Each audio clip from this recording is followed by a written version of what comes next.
John, the world was clearly in desperate need of another three-letter acronym. We're short on them. But joking apart, the point you make about the sort of stratification of different levels of partnership, I think is a really important one. And being very clear about what type of partnership you need for tackling which elements of the problem, I think is a very insightful set of observations. Okay, we now have time for questions. So if people want to raise their card. Yeah. Thank you for the excellent presentations. I have two questions, one for Dr. Wesangula and one for Robert Newman. The first one, congratulations. You show in your presentation, Dr. Wesangula, that in a poor country, low-income country, it can be also done. And you show a very great example of partnership, not only in the government, but also when you mention using facilities outside the government and laboratories that are available in Kenya. So well done. And that, to me, is the beauty of the WHO Global Action Plan. We turn it into national action plans because that's where action is.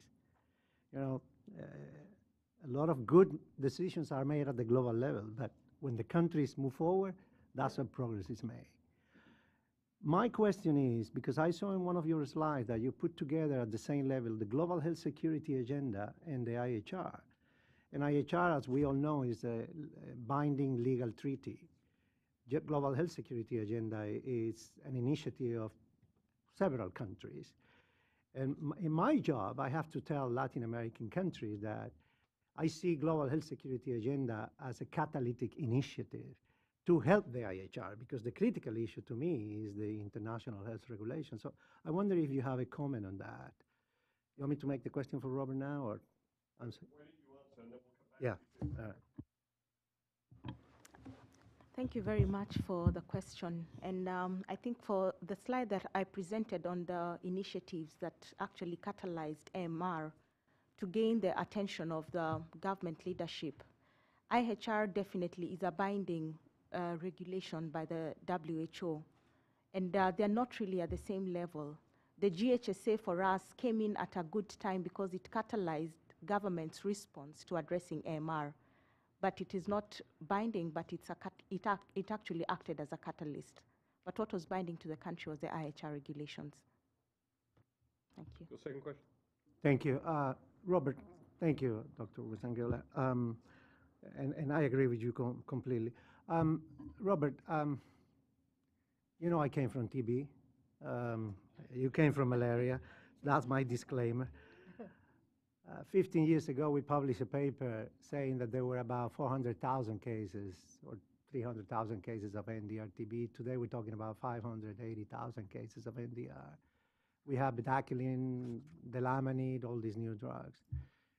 I wonder if you can comment, because to me, TB, which is to me one of the public health disgrace in the world and probably a failure of the whole international community. The key issue for me is latent TB. That's when, if I may say, the holy grail of TB is found, is going to tackle the problem.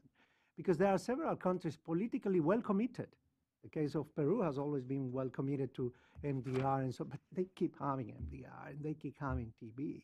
So to me, I think the issue of new tools is vital and is critical.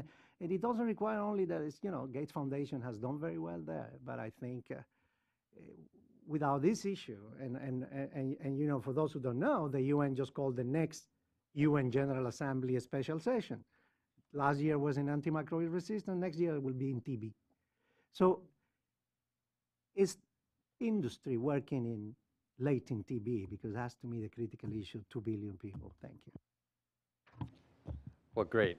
You would have been my audience plant. I was nervous with you in the audience, but I'm glad that we're on the same page on this one. I mean, it's really why I finished on that slide with the global burden of latent TB. I don't see how we enable the achievement of the NTB strategy without turning off the tap. If there's 2 billion people infected with TB, and we keep working down at the end of MDR and XDR, sure, we need to do that. But ultimately, you know, we need to enable shorter treatment for all active TB, and then moving along, we need to tackle latent TB. And, you know, in my putting together a strategy for us in J&J in tackling TB, this is on our radar screen, right? And so, you know, I think there's different approaches to the latent TB problem. There's some people looking at how do you predict who is actually going to become an active TB case and going after those pockets of people and doing, there's some assay work that's been going on that. And another approach is to say, no, what we really need is a super simple diagnostic test, better than what we have today for anybody that's infected, and a regimen that everybody that is safe and well tolerated and easy to apply. For instance, if you could give a single injection today and another injection at 3 months, let's say, to someone with latent TB and enable complete cure, that would be transformative, right? That would change everything. And so that may not be the only solution, but a long-acting delivery system, I shudder to use the word injectable because injectable in TB is associated with very bad medicines that are very toxic, but I mean a very different sort of injectable drug. So that may be one approach and certainly something that's being investigated. At Johnson & Johnson, we have a long-acting delivery system that we're using for mental health and schizophrenia that enables patients to go 3 months between treatments. Can that same technology now be applied to other disease systems, including tuberculosis, is something under active investigation. So I couldn't agree with you more. Suri. Thanks very much. Thanks to all the speakers for really fascinating and comprehensive presentations. I had questions for 3 different speakers, with the chair's permission, but I'll be very brief. My first was for Dr. Wasangula. It struck me that some of the politics of AMR, the global politics of AMR, have to do with tensions between commercial interests or economic interests and the need to reduce antibiotic use in livestock or agriculture. And I'm wondering to what extent those tensions came up in the development of the national strategy. And to what extent are there concerns, for example, that efforts to develop a livestock or agricultural industry, in fact, are being constrained by global concerns regarding AMR. My second question is for Rob Newman, and it is regarding broader lessons for AMR or DRI from bedaquiline. I'm wondering to what extent, you said there are lessons to be learned for stewardship, but I'm wondering if you would spell them out a little bit more for us, because, you know, should we think of donation, for example, as a central strategy to enable stewardship if Carbex generates 10 years from now a terrific new antibiotic that we should keep on the 3rd line, you know, that type of thing. Are the type of registries that you've discussed, is that something that should be put in place? So just to spell it out a little bit more for us. And then my last question is for John Rex, which was regarding, I was really fascinated by the notion that Carbex will invest money very early on for R&D, preclinical. And then you also talked about market entry awards, which is at the, 8-10 years from now. I'm wondering to what extent is it possible to put provisions into the grants now at this early stage to ensure that whatever products might come out at the end of this pipeline, at the end of this R&D process, in fact, would adhere to certain public health principles? So can we limit use? Can we implement delinkage if, for example, the market entry award isn't yet in place? Because it doesn't seem that all the details have been worked out yet. So how much of that can be, in fact, tied to the grant funding at the beginning to make the entire system over a 10-year period, 10, 15, 20-year period, work more coherently together? Thanks. So 3 questions. So we take them in the order they were asked? Thank you very much for your question. Looking at the effect of asking the agricultural sector to reduce the use of antibiotics in production, we haven't seen the tensions playing out right yet. We've had these discussions, and like I said, a lot of consultation happened with the feed manufacturers, with the farmers within the country, with the ministry that's responsible for agriculture and livestock. And as far as we held our consultations, we didn't see the tensions coming in. Like I said, a lot of our groundwork was based on building the relationships and building trust to make sure that each of the players in the room understood their role and why it was important for them not to use antibiotics for purposes that have not been recommended. So the real test will come when we begin the implementation and when we require people to meet the standards that have been set. Guidelines have already been developed for the use of antibiotics in animals, and we begin to monitor the implementation. Yeah, thank you. Yeah, thanks, Suri. Very good question. You know, it's funny, I use the term donation program because that was the name that was given to the program, but you know, it's actually, there's a lot of discussion. Obviously, drug donation is a very complicated topic. In this case, to be honest, if I could go back and rename it, I wouldn't call it a donation program. I'd call it an accelerated access program, because what it really was doing, it was trying to remove the issue of price, but it was also built in with a lot of capacity building at country level, because again, you're starting an engine that's pretty cold. There hasn't been a new drug in tuberculosis in a very, very long time. And so it wasn't just about, you know, making the drug available. It was about working with national tuberculosis programs to change policies, to build up the capacity of healthcare workers to understand how to give this drug appropriately. Given some of the initial concerns in the registration trial about safety, making sure that there was very careful gathering of safety data, and that those data then can be gathered and given back to WHO to further inform policy guidance. So I think, you know, in anything like this, there's this balance between trying to make sure that you're being good stewards of a new molecule, but also not doing that to the point of impeding access to the people who need it. And I think there is, you know, that's one of the things we need to learn and get good at if we're going to, again, going back to the point I made earlier, capitalize not just on new molecules when they come through, but in the nearer term, we're likely to see new regimens come through, either using bedaquiline or other drugs like delaminid or pretominid, and making sure that national TB programs are set up and know how to do and take on those new regimens quickly and get them out to the people that need them, but in a way that ensures that we are using them responsibly for the right patients, gathering information. You know, part of this gets after diagnostic testing. I mean, we desperately need new diagnostic tests, just a non-sputum diagnostic test for tuberculosis. I mean, I didn't talk about that today, but that would be transformative. But we also need better measurement of drugs. We need to be able to know if tuberculosis is or is not sensitive to bedaquiline. So some of those specific drug sensitivity tests that need further development and commercialization as well as part of this rollout.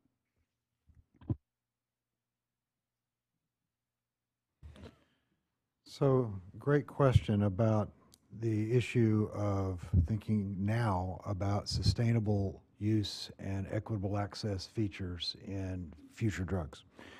And I include, you know, I work with Carbex, but I'll talk about MERS because I in fact believe that without market entry awards, this whole thing is going to crash.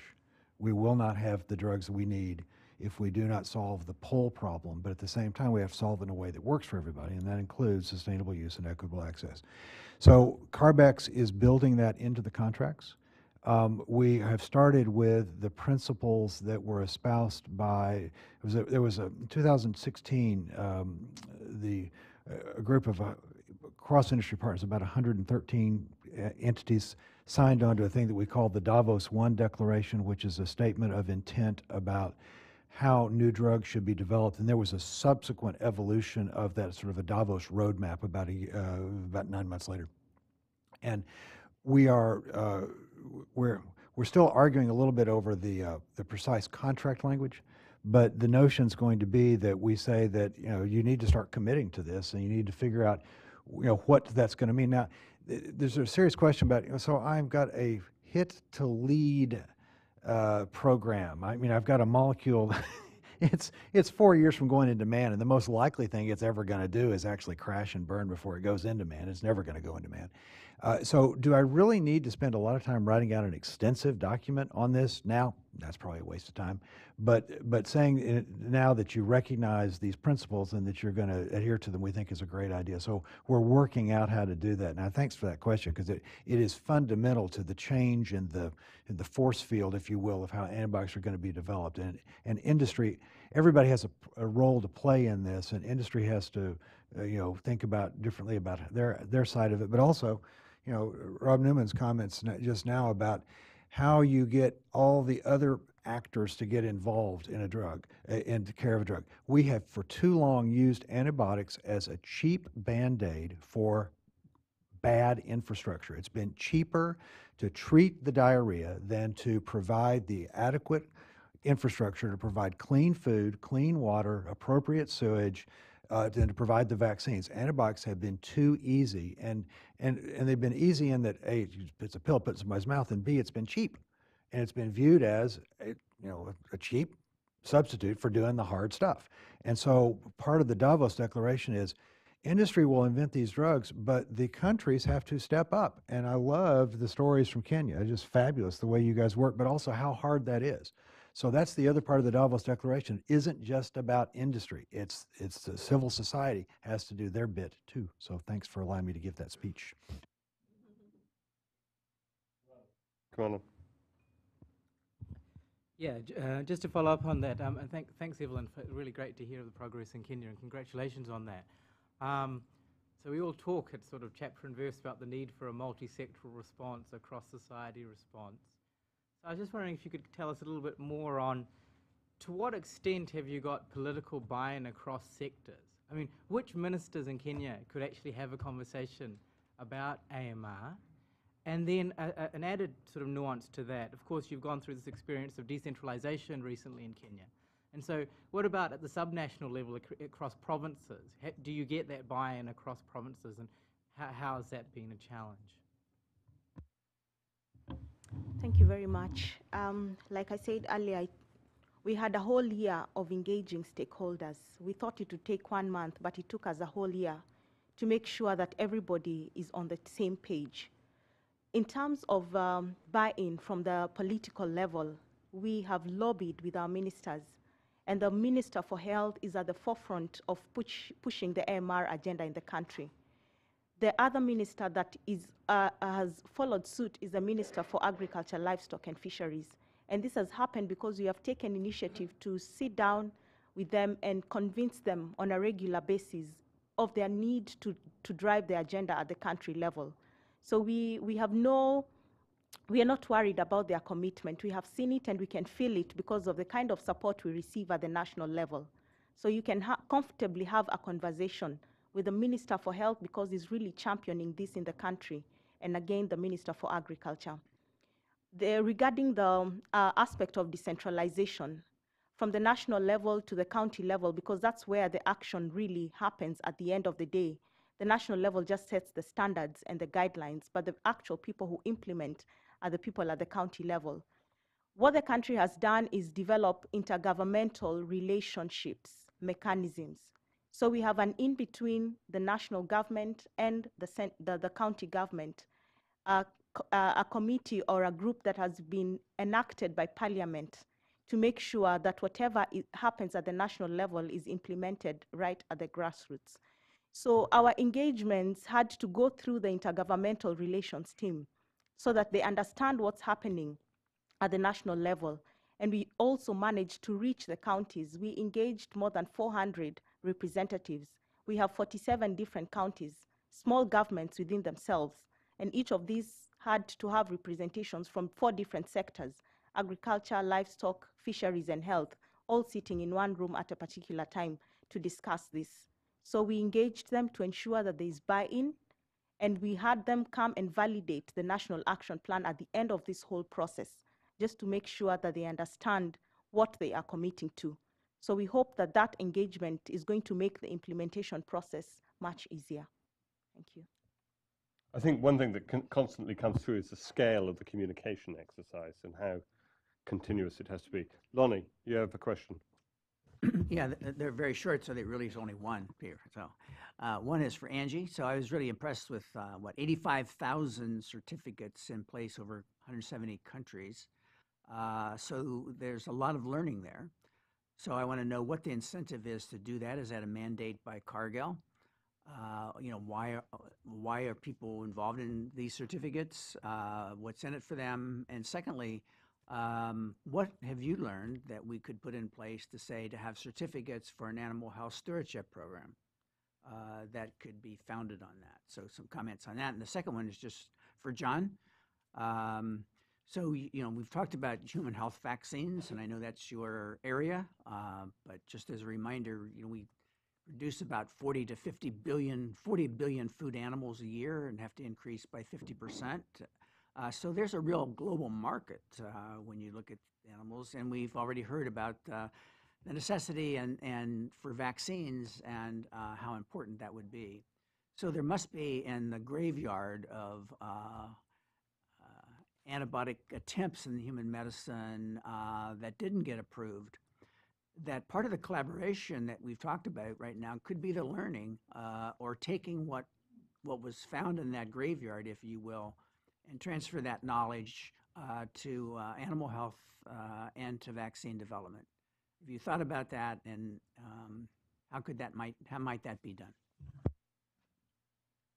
Thank you for the question, Lonnie. I am tickled that there's DVMs and animal representation relative to this meeting, because it is, we've seen the graph earlier around this is an entire, you know, issue that goes in environment, plant, animal, human interaction. So I'm pleased with the forum having that mix. In the food safety space, this was driven by competition and market access. On there is where it started, and I talked about that kind of milestone moment with JFSI when the 7 major retailers said, if you want to do business with the Metros of the world, or you want to do business with the retailers in the supply chain, we're going to require you to have a certificate. And that's where the expansion of this has occurred, and where the marketplace has driven the change. Now, that didn't happen overnight. There were declarations made by these retailers to say over the next 3, 4, or 5 years, and it occurred differently in different geographies, that you would move forward. So like I said, it's a 15-year time frame. It really accelerated the last 10 years, where we had global food safety issues, and folks were trying to shore up their supply chains and food and have some confidence, because we were losing, the food industry was losing confidence from the consuming public about the integrity of the supply. And so this was one mechanism that we could do and working through. I believe it's really been effective. It is also, the other part of it is, and I mentioned, and there's been several comments about developing countries and small farmers and small manufacturers. The go-to-markets program was crucial in here. This wasn't intended to be big manufacturing grabbing, you know, this. This has been huge in terms of how do we bring those folks that are resource constrained up to a level where we can have security with their supply chain as well. And so there's been a lot of work and a lot of communications in that to make that happen. I think, you know, the correlation to that, I do think in the animal space, we're going to see that. That's already occurring in the U.S., and I like putting it under the umbrella. I mean, there's a lot of folks that want to run out there and say, we've got to measure animal or agricultural antibiotic use. That's going to solve the issue. We got to know how much you're using, and you got to reduce it. I really, really struggle with that. I'd much rather, let's go in and make sure everyone's got a verified stewardship program in some fashion. Because the stewardship program not only considers the antibiotic use and how you're using it judiciously, but you're also not giving up use of antibiotics and forgetting animal welfare, or you're not forgetting health and care. You know, Purdue talked about yesterday, right? It's taken them 15 years to figure out how to produce animals in an environment where they're not having to treat those animals. You don't pull an antibiotic out and expect a livestock system to act the same way. I mean, and you talked about the cheapness of antibiotics. The broad spectrum, antibiotics are the most consistent of these pieces that we have. Our struggle in our animal nutrition business, if we've looked for alternatives, is they are not as consistent in all of the environments that we entail. You know, there is a difference growing a chicken in Minnesota than there is, or turkey in Minnesota than there is in Missouri. And antibiotics tend to work in all those environments, and that's the reason they've been used. They've been effective. The alternatives we have today probiotics and the whole list, we're not using the same ones in different sectors. You know, the environment is, and then the impact on, there's some evidence coming out in the food safety space too. I pull antibiotics out, we change that whole micro profile. We're seeing some elevation of salmonella in some of these populations, in our poultry populations, because there's nothing there to reduce those overall bacterial populations. And they're not clinical salmonella, right? The birds aren't ill, but they're carrying them into the food supply, and we're having to deal with them in the processing facilities. So there are unintended consequences in looking at reducing the use in the animal population. And so it's going to take some time, right, you know, in working through these, and the big guys have got the resources to figure it out. Where I really struggle is we got to get in this pre-competitive space and make sure that the next layer and the small layer that doesn't have the resources, and the global layer that doesn't have the resources to understand the dynamics, have that information. So I think that's a couple different ways, and we've done that in the food safety space. I think you can do it in this animal care space as well. Interesting. Now, short of vaccines, antibiotics are the most powerful therapeutic ever invented. You know, if you have pneumococcal pneumonia, it's worth having this statistic in your head. If you have pneumococcal pneumonia, classic bacterial pneumonia, can occur, any of us could develop it. Without an antibiotic, if you're a 20-year-old kid, you've got a 1 in 6 risk of dying. If you're like me and in the over 60 club, you've got a 2 out of 3 risk of dying without an effective antibiotic. With an effective antibiotic, it's not a big deal at all. And you know, you compare that to heart disease, where if you know, streptokinase and a bunch of stuff, you come in with an acute MI, I give you streptokinase, I can reduce your risk of dying by 5%. And at the end of that treatment, you still have heart disease. Whereas with pneumococcal pneumonia, I've treated you, it's gone, it's magic. So, Lonnie, you asked the question about the mythical graveyard of pharma failures. There are a few things laying around back there, but most of them were garbage then, and they'd be garbage now, and that's why they were discarded. You know, and so I'd say that in terms of dredging through old therapeutics, a number of people have done that. There are, you know, companies have gone back, or individuals have gone back and said, you know, I heard about this compound. And so a few things have gotten pulled forward by, you know, digging around in various pharmaceutical files. But I'd say that overall for animal health, it strikes me that another antimicrobial is not, I mean, yes, you might like to have it, but do you really want it, or do you want to keep the pressure on to try to do it other ways? So I'm wondering, that's sort of a philosophical rebuttal. And as for vaccines, yeah, except that the animal immune system is quite different from the human immune system, and the translational failures between the two have been more the rule than the exception. And so again, I've not systematically looked at it. Carbex has not systematically looked at it. I'm sort of responding at more of a philosophy level about those two things. You know, it's worth, you know, every lead is valuable, and GARD-P is doing a project they're calling the Antibiotic Memory Recovery Initiative, where they are trying to find old folks and see if we can't get information out of their brains before we all pass away. And so that initiative is sort of like Spark, except it's a human-based version of Spark. It's an Excel list of people who might remember something, provided you catch them before they go over the edge. So we're going to see what we can do about generating that sort of information. Lonnie, I need your guidance. I'm conscious of time and that we're between now and lunch, but we have a couple of questions from Jeff and Dennis. Do we have time to take these two? Sure. Yeah, very briefly, thank you. You have all presented some amazing information. This is not my specialty, so I was unaware of a lot of what you presented, and I'm wondering from you, in the context of information and knowledge sharing, how widely known the types of things you've described to us are among others who work in this field, and whether there's any need or would, in your opinion, be any benefit to some sort of platform for information sharing where the types of information that you presented today, sort of like policy surveillance, could be available to help advance you know, the thinking about many of the different issues that you're all working on. Before you answer, can I take Dennis's question and then the panel can pick and choose which to pick from?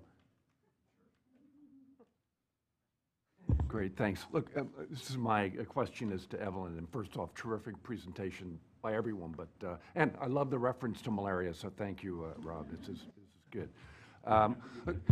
In your presentation, and this is sort of a larger question, not just to Kenya specifically, but to the region at large, because one of the issues about potential antibiotic misuse in livestock is that it's not static.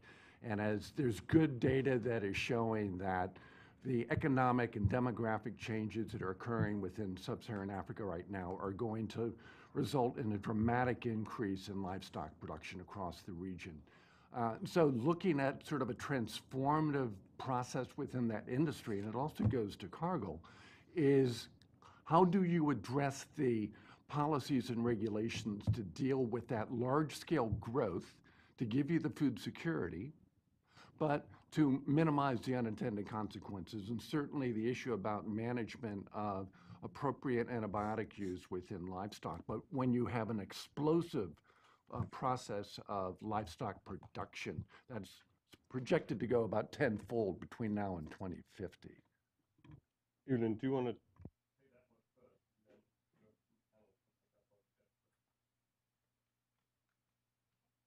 Thank you, Dennis. I'll try and respond to that. I know it's one of those very tricky areas that we are still trying to navigate and find the best way out. What is happening right now in Kenya is that we are going through a period of health reforms. So what that means is that we have a lot of new institutions that are being created within the government to help address some of these aspects that are coming up. One of our biggest weaknesses over the past few years has been regulation.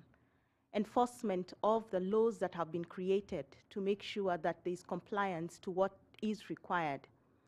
And one of the things that's happening right now is the establishment of the Kenya Food and Drugs Authority, which is going to be independent of the Ministry of Health and the Ministry of Agriculture. What has existed, what is in existence currently is like the Pharmacy and Poisons Board, our National Medicines Regulatory Authority, that has the laws in place but doesn't have teeth. That means they cannot be able to regulate the kind of practice that is currently going on, whether in human health or in animal health. But with the establishment of the KFDA, we envision an opportunity to better reinforce and regulate the use of antibiotics across all populations, whether it's going to be in large-scale farming or it's for food production or it's small-scale farms. So that's one of the measures that we have put in place because we envision growth in terms of production, and that means as a result, there's going to be a projected increase in terms of using antibiotics. So that's one of the measures that has been put in place now. The establishment of the KFDA, that's really going to support the enforcement of all the regulations that we are currently putting in place to support our AMR policy. Thank you. Who wants to pick up on Jeff's question? John? Yeah, I'll play briefly.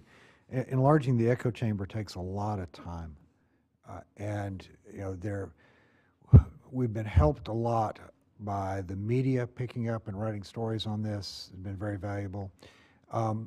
Things that are done at a political level, like the UK AMR review, where an economist, a guy named Lord Jim O'Neill, was tasked with developing some insights in this area, and he went about telling the story in a way that was just totally different from the way that a sort of a geeky, techie guy might have gone at it, and it really broadened the conversation. So I'm a big fan of that sort of thing. You know, meetings like this, you've now heard the story, and it sort of it goes on one step further. You know, I have an email list. I email 900 of my closest friends a couple of times a week with the latest tidbit about drug-resistant infections. Drop me a note, I'll put you on the list.